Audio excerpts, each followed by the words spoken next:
Wel, heddiw yn Aberystwyth a mae Cymdeithas yr Iaith yn protestio ar y pwynt. Ond 800 mlynedd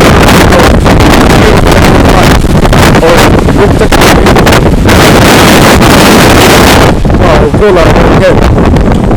Oce, jyst dychmygu bod hwn ydy maes y gant. Yr ochr yma, dyma bod roedd Byddin Cymru wedi syliedig. Ar y ochr yma, dyma bod Byddin Lloegr wedi syliedig.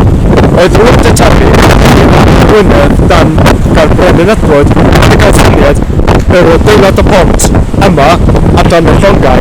Wedyn, yn helpu y marchog Saesneg Man at Arms i croesi pont mewn hyn i fanna.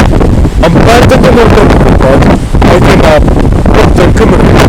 Byddin Cymru wedi defnyddio gwrthniad wedi cael surprise a Byddin Saesneg.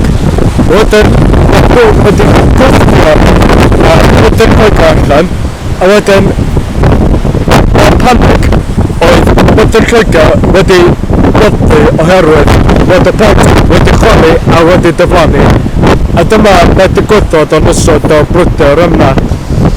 A beth wedi gwrthu bod oedd yna 500 o Byddin Saesneg wedi colli hogia a wedi bodi mewn. Felly, Byddin Cymru. Ok, zoom i allan.